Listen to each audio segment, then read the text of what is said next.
하나님께서 주시는 말씀은 에베소서 1장 15절에서 19절입니다. 신약성경 311페이지입니다. 오늘 에베소서 1장 15절에서부터 19절 세 번째 시간입니다. 찾으셔서 우리 한 목소리로 합독하도록 하겠습니다. 에베소서 1장 15절에서 19절입니다. 자, 같이 읽겠습니다. 이로 말미암아 주 예수 안에서 너희 믿음과 모든 성도를 향한 사랑을 나도 듣고 내가 기도할 때에 기억하며 너희로 말미암아 감사하기를 그치지 아니하고 우리 주 예수 그리스도의 하나님 영광의 아버지께서 지혜와 계시의 영을 너희에게 주사 하나님을 알게 하시고 너희 마음의 눈을 밝히사 그의 부르심의 소망이 무엇이며 성도 안에서 그 기업의 영광의 풍성함이 무엇이며 그의 힘의 위력으로 역사하심을 따라 믿는 우리에게 베푸신 능력의 지극히 크심이 어떠한 것을 너희로 알게 하시기를 구하노라. 아멘. 다음 기도하겠습니다. 하나님, 우리가 하나님을 찬양하였습니다. 두 손 들고 찬양했습니다. 우리의 영혼을 하나님께 드린다고 고백했습니다. 찬양대가 고백했지만 우리의 고백임을 다시 한번 하나님께 드립니다. 우리의 생명을 드리오니 하나님 우리의 생명을 받으시고 또 오늘 이제 말씀 앞에 우리가 섰을 때 오늘 하나님께서 우리에게 주신 말씀을 듣고 하나님께 우리가 어떤 반응을 드려야 할지를 깊이 고민하며 하나님 앞에 나아갈 수 있는 귀한 말씀의 시간 되게 하여 주시옵소서. 예수님 이름으로 기도드렸습니다. 아멘. 지난 두 주간은 종려주일이 있었고 또 부활주일이 있어서 잠시 중단을 했던 설교의 시리즈를 다시 오늘부터 시작해 가려고 합니다. 우리는 풍요로운 신앙생활을 위해서는 성도가 꼭 알아야 할 지식 세 가지가 있다고 말씀을 우리가 나누고 있습니다. 가장 중요한 것은 하나님을 아는 지식을 우리가 알아야 한다라는 것입니다. 오늘 본문 17절 말씀에도 우리가 볼 수 있는 것처럼 우리 주 예수 그리스도의 하나님 영광의 아버지께서 지혜와 계시의 영을 너희에게 주사 하나님을 알게 하시고 라고 사도 바울이 에베소 성도들을 위해서 기도하고 있습니다. 이렇게 말씀하고 있는 것처럼 우리의 신앙생활은 하나님을 알아가는 것이 가장 큰 기쁨이요 우리의 만족이 되어야 한다라는 것입니다. 여기에서 하나님이라고 하는 것은 단지 성부 하나님만을 뜻하는 것이라기보다는 성부, 성자, 성령 삼위 하나님에 대한 균형 있는 이해와 지식을 우리가 가질 때에 우리의 풍성한 신앙생활을 누릴 수 있다라는 것입니다. 성경을 읽는 것 외에도 하나님을 아는 지식을 잘 설명해 주고 있는 많은 그리고 좋은 신앙 서적들이 참 있습니다. 요즘 저는 그 로이드 존스 목사님이 쓴 교리 강좌 시리즈를 이렇게 읽어가고 있습니다. 그 책을 통해서 우리 하나님이 얼마나 놀라우신 분인지 그 목사님이 묵상하고 또 나누었던 그 설교와 같은 교리 강좌를 읽으면서 참 많은 감동을 받고 있고 이전에 누리지 못했던 그 하나님에 대한 지식을 통해서 제 마음이 참 뜨거워지는 것을 경험하게 됩니다. 사랑하는 성도 여러분, 우리 성경을 통해서 또 성경을 풀어놓은 좋은 신앙 서적들을 통해서 하나님을 알아가는 지식으로 여러분 마음을 풍성히 채울 수 있도록 이 따뜻한 봄에 하나님의 축복이 임하기를 소원합니다. 우리 그 다음으로는 우리가 무엇을 알아야 하는가? 성도의 신분을 우리가 알아야 한다라는 것입니다. 18절 오늘 본문 18절 말씀에 너희 마음의 눈을 밝히사 그의 부르심의 소망이 무엇이며 성도 안에서 그 기업의 영광의 풍성함이 무엇인지 알기를 원한다고 기도합니다. 우리는 지난 3주 전에 성도의 신분에 관한 설교를 말씀을 나누었고 그 성도의 신분 가운데 첫 번째가 바로 거룩한 백성이다. 우리는 홀리 피플이다 라고 말씀을 드렸습니다. 에베소서 1장 4절 말씀 곧 창세 전에 그리스도 안에서 저와 여러분을 택하사 우리로 사랑 안에서 그 앞에 거룩하고 흠이 없게 하시려고 우리를 성도로 부르셨다고 우리가 함께 말씀을 나누었습니다. 그래서 성도의 중요한 신분은 거룩한 사람으로서 거룩을 추구하는 삶을 살아가는 것입니다. 오늘날 이 거룩이라고 하는 성도의 신분 내지 사명이 얼마나 중요한지 모르겠습니다. 거룩한 삶으로, 구별된 삶으로 우리가 살아가지 못하면 우리가 증거하는 복음과 하나님 나라의 진리가 방해가 되기 때문에, 약해질 수밖에 없기 때문에 우리는 거룩한 삶을 회복해야 하는 것입니다. 오늘은 성도의 신분 가운데서도 두 번째 주제에 대해서 함께 말씀을 나누려고 합니다. 저와 여러분, 성도는 누구인가? 바로 하나님의 구원을 찬양하고 그분을 예배하는 사람들, 곧 worship people이라고 오늘 말씀이 우리에게 주고 있습니다. 에베소서 1장 5절과 6절 본문을 보면 이렇게 사도 바울이 기록하고 있습니다. 그 기쁘신 뜻대로 우리를 예정하사 예수 그리스도로 말미암아 자기의 아들들이 되게 하셨으니 이는 그가 사랑하시는 자 안에서 우리에게 거저 주시는 바 그 은혜의 영광을 찬송하게 하려는 것이라 라고 말씀합니다. 여러분 성경 말씀 1장 14절을 한번 보시기 바랍니다. 여러분 성경을 찾으셔서 1장 14절을 보면 이렇게 말씀합니다. 우리 같이 한번 읽겠습니다. 이는 우리 기업의 보증이 되사 그 얻으신 것을 속량하시고 그의 영광을 찬송하게 하려 하심이라. 그렇습니다. 성도는 하나님의 은혜의 영광을 노래하기 위해서 부름받은 특별한 사람이라는 것입니다. 성도는 찬송하는 사람들이라는 것입니다. 그런데 성도의 찬양은 매우 특별한 찬양입니다. 성도의 찬양은 이유가 있는 찬양입니다. 성도가 하나님을 찬송할 수밖에 없는 이유는 우리에게 거저 주시는 바 그 은혜의 영광을 우리가 경험하였기 때문에 우리의 마음에서 찬송이 흘러나올 수밖에 없는 것입니다. 성도가 하나님으로부터 받은 그 거저 주신 은혜가 무엇입니까? 자격 없는 자를 하나님의 아들로 삼아 주신 것, 자격 없는 자를 하나님의 가족으로 맞이해 주시고 저와 여러분을 양자로 삼아 주신 그 은혜가 우리에게 거저 주신 바 하나님의 은혜라고 하는 것입니다. 에베소서 1장 4절 말씀을 여러분 한번 보겠습니다. 창세전에 그리스도 안에서 우리를 택하셨습니다. 그 기쁘신 뜻대로 우리를 예정하사 예수 그리스도로 말미암아 자기의 아들들이 되게 하셨다고 말씀하고 있습니다. 따라서 성도의 찬양은 자격 없는 자를 택하시고 예정하셔서 그리스도 안에서 하나님의 가족으로 맞이해 주시고 자녀에게 주시는 그 무한한 은혜를 값없이 공짜로 주신 그 하나님의 놀라운 은혜를 노래하는 것입니다. 찬송가 305장 우리가 예배 시간에 불렀지요. 가장 유명한 찬송가라고 할 수 있는 이 Amazing Grace, 나 같은 죄인 살리신이라는 찬송을 지었던 존 뉴턴도 이전에 자기가 몸담았던 그 노예무역이라고 하는 그 깊은 죄를 회개하고 그것과 상관없이 자신을 용서해 주신 하나님의 은총에 감격해서 이 노래를 지어 부를 수밖에 없었던 것입니다. 그 가사를 생각하면 더 은혜가 됩니다.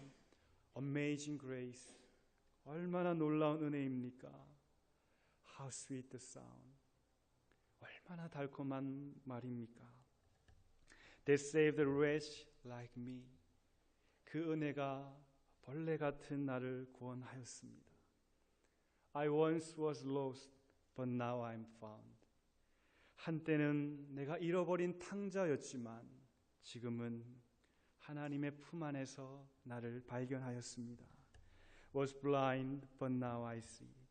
예전에는 하나님의 은혜에 대해서 무지하였지만 지금은 하나님의 놀라운 은혜를 두 눈으로 보게 되었습니다. 자격 없는 철면피와 같은 나를 구원하여 살리신 그 은혜의 깊은 감동을 받으니까 저절로 이렇게 찬송이 흘러나올 수밖에 없었던 것입니다. 성도가 하나님을 찬양하는 것은 옆 사람이 부르고 있기 때문에 그저 따라 부르는 찬양이 아니라 내 안에서 구체적으로 경험된 나에게 거저주시는 바 하나님의 그 크신 구원의 은혜와 용서의 감격이 내 안에 머무르고 있기 때문에 하나님을 찬송하는 것입니다. 그래서 성도의 찬양은 입에서 나오는 것이 아닙니다. 성도의 찬양은 가슴보다 더 깊은 영혼에서 흘러나오는 노래가 성도의 찬양인 것입니다. 우리 찬송가도 있지 않습니까? 내 영혼의 크기 깊은 데서 맑은 가락이 울려나네. 하늘 곡조가 언제나 흘러나와 내 영혼을 고이사네. 성도의 찬양은 내 영혼의 크기 깊은 데서 흘러나오는 하나님의 구원에 대한 감격과 은혜에 대한 노래라는 것을 우리가 기억해야 할 것입니다. 성경을 통해서도 알 수 있는 것은 가장 그 대규모의 찬송의 역사가 일어난 것은 홍해 바다를 기적적으로 건넌 후였습니다.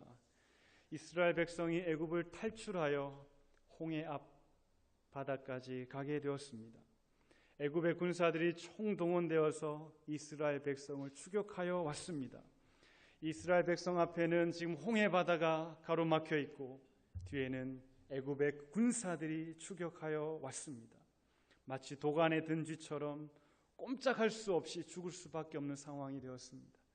애굽의 군사들의 칼에 죽든지 아니면 홍해 바다에 빠져 죽든지 그런 죽을 수밖에 없는 긴급한 상황 속에서 하나님이 어떤 역사를 일으켜 주셨습니까? 홍해 바다를 가르시고 그 사이로 이스라엘 백성을 건너가게 하시고 이를 추격하던 애굽의 군사들을 홍해 바다 그 한가운데 빠져 죽게 하신 그야말로 엄청난 구원의 역사를 그들은 두 눈으로 그리고 함께 구원을 경험하였던 것입니다. 이와 같이 전무후무한 구원을 경험한 이스라엘 백성들의 자연스럽고 마땅한 반응이 무엇이었습니까? 그들에게 거저 주신 하나님의 구원과 하나님의 능력을 찬송하는 일이었습니다. 출애굽기 15장 1절에서 2절 말씀, 우리가 너무나 잘 아는 말씀입니다. 이 구원을 경험한 뒤에 모세와 이스라엘 자손이 하나님 앞에 노래했습니다. 내가 여호와를 찬송하리니 그는 높고 영화로우시며 말과 탄자를 바다에 던지셨음이로다. 여호와는 나의 힘이시요 나의 노래시며 나의 구원이시로다. 그는 나의 하나님이시니 내가 그를 찬송할 것이요 내 아버지의 하나님 내가 그를 높이리로다. 이스라엘 백성이 찬양할 때 어떻게 찬양했을까요? 그들의 몸이 가만히 있었을까요? 그들의 목소리를 아끼면서 조용조용히 불렀을까요? 그들의 눈이 말라 있었을까요? 그들의 손이 가만히 있었을까요? 그들의 발이 가만히 땅에 붙어 있었을까요?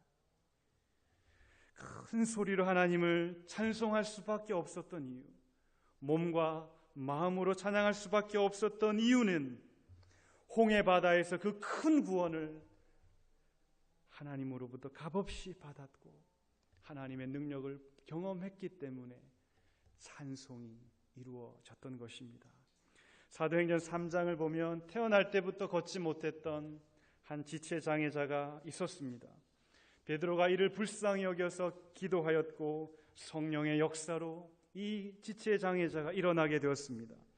절망 가운데서 구걸하던 이 사람이 생전 처음으로 자기가 걷게 되었고 심지어 뛸 수 있는 것을 보고 그것도 공짜로 하나님의 그 값없는 은혜로 일어난 후에 그가 어떻게 반응했습니까?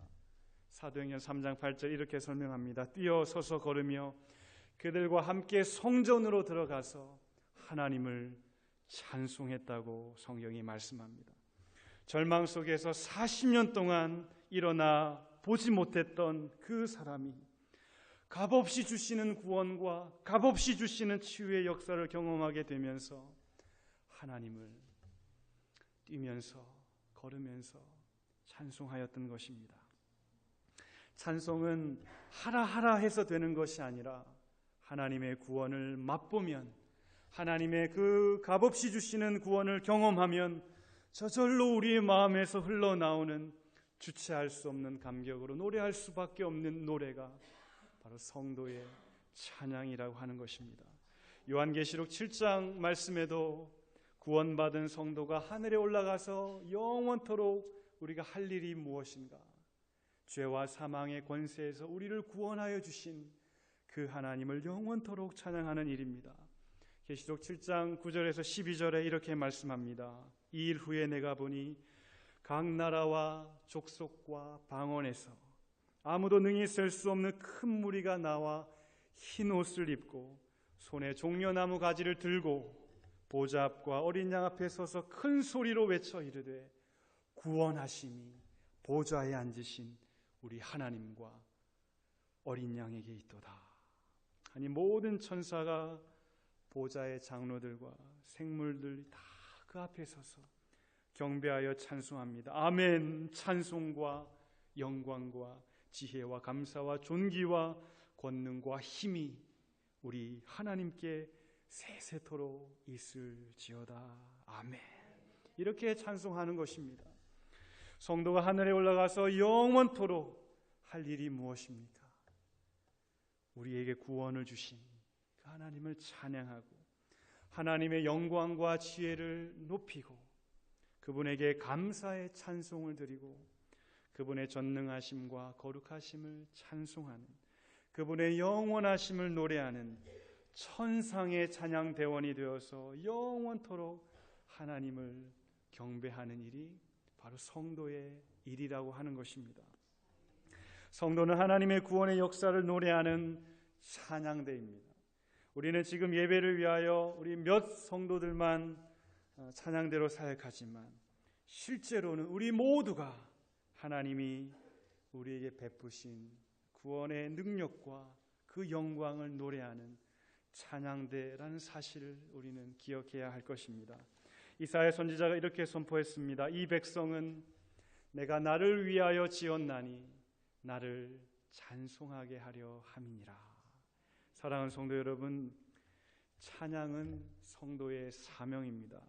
여러분 저를 따라해 보실까요? 찬송은 성도의 사명입니다. 네, 우리 옆에 분에게 고백합시다. 찬송은 당신의 사명입니다. 하나님께서 저와 여러분을 성도로 부르실 때에 거룩한 백성을 삼기 위하여 부르셨고 또한 하나님의 구원을 노래하는 찬송과 경배의 백성으로 부르셨다는 것을 기억하시고 찬송의 삶을 살아가시는 저와 여러분 되기를 소망합니다.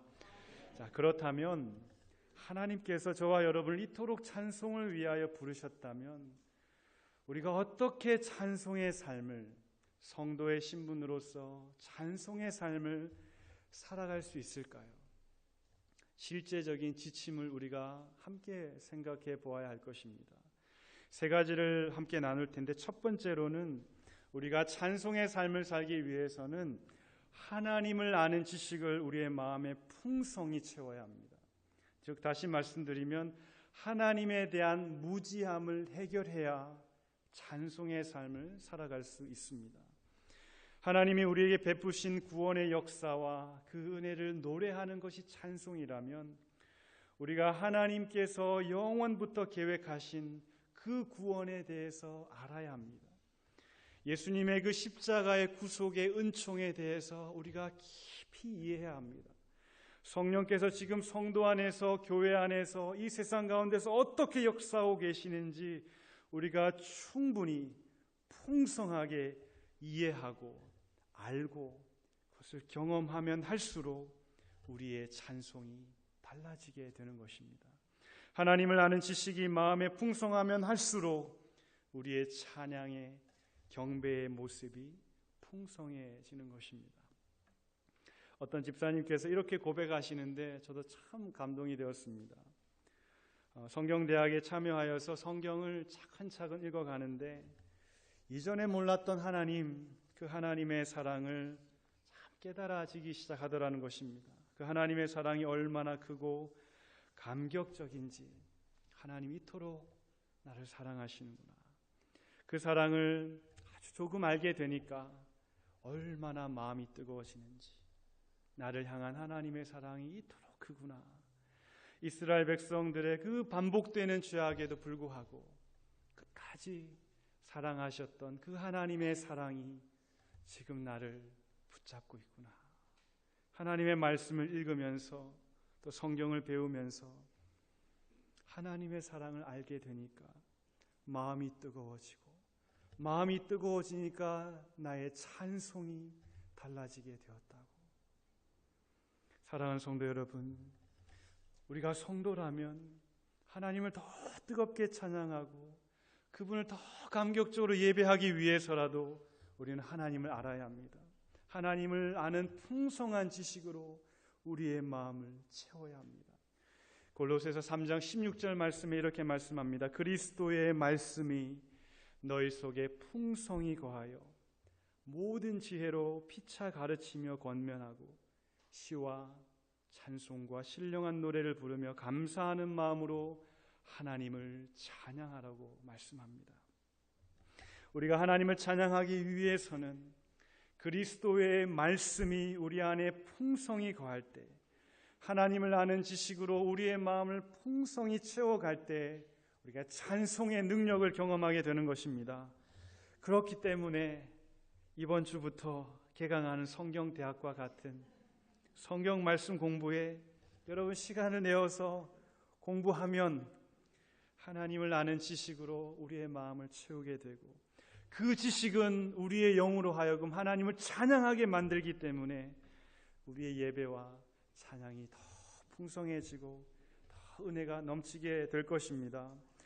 그렇지만 여건이 허락되지 않는다면 우리가 개인적으로라도 말씀을 가까이 하고 말씀을 묵상하고 예수님을 묵상하면서 하나님을 아는 지식, 예수님을 아는 지식, 성령을 아는 지식을 우리의 마음에 풍성히 채워가는 그런 수고와 헌신이 이루어질 때 우리의 삶에 찬송의 열매가 맺어질 것을 여러분 반드시 기억하기를 바랍니다.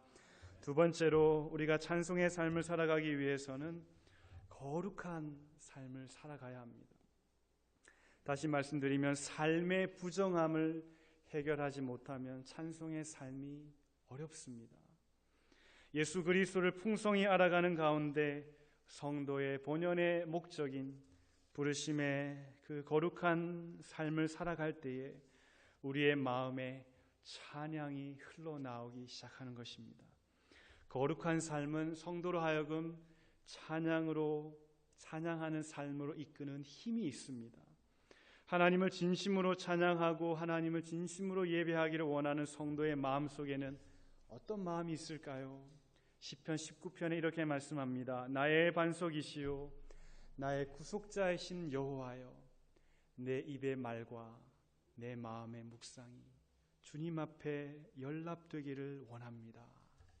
이 말씀은 우리의 찬양의 고백이 단지 우리가 드리는 예배 시간 그 1시간의 찬양이 아니라 24시간 일주일 내내 내 입술에서 나온 모든 말과 내 마음에서 생각했던 모든 묵상과 생각들이 주님을 향한 찬양의 고백, 오늘 시편 19편에서 말씀하고 있는 것처럼 나의 반석이시요 나의 구속자이신 그 여호와에게 내 입의 모든 말과 내 마음의 모든 묵상과 생각이 찬송으로 고백되어지기를 원합니다. 그런 마음으로 살아가는 것입니다. 그렇기 때문에 입술의 거룩함, 마음의 거룩함, 삶의 거룩함을 추구함 없이는 하나님을 진정으로 찬양하는 성도가 될 수 없습니다. 삶의 부정함이 쌓여가면 쌓여갈수록 찬송이 우리의 삶에서 점점 사라져가는 것을 우리가 경험하게 되는 것입니다.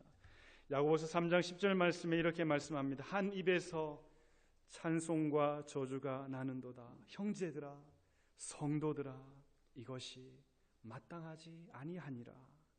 우리의 같은 몸에서 거룩하지 못한 삶과 찬송하는 삶이 병행될 수 없습니다. 저주가 나오는 입술에서 하나님을 찬송할 때 하나님께서 그 찬송을 기쁘게 받아주시겠습니까? 죄로 물든 육신에서 나오는 찬송을 하나님이 기뻐할 수 없는 것입니다. 거룩과 찬송은 이렇게 함께 맞물려 돌아갑니다.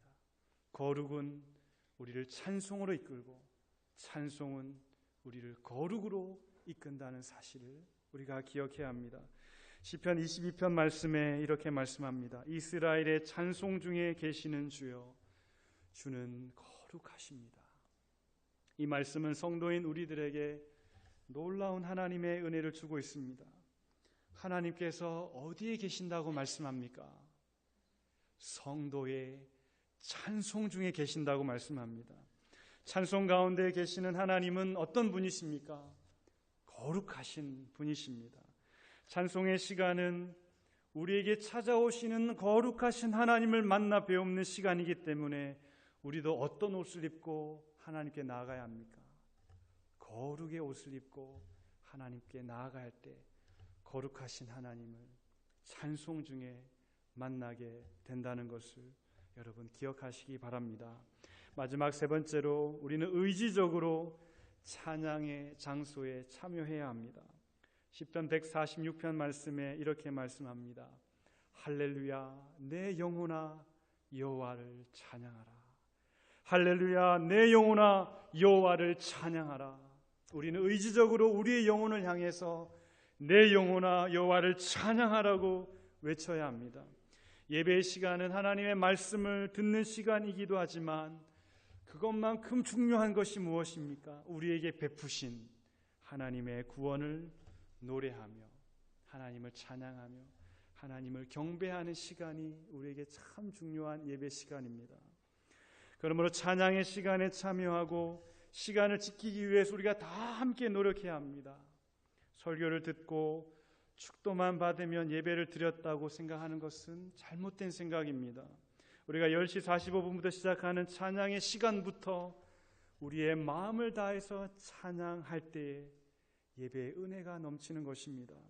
방금 말씀드린 것처럼 하나님은 성도의 찬양 가운데 계시기 때문에 찬양이 시작될 때 이미 하나님께서는 이 찬양 가운데 와 계시다라는 사실입니다. 하나님을 기다리게 해서는 안 됩니다.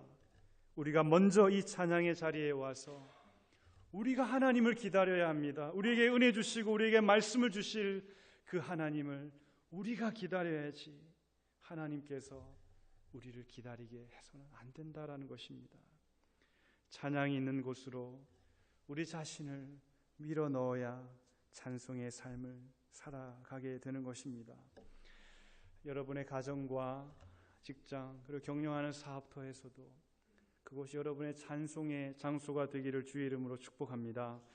말씀을 정리하겠습니다. 하나님께서 저와 여러분을 성도로 부르신 목적이 하나님의 영광을 찬양하는 것이라면 하나님이 언제 우리를 가장 기뻐하실까요?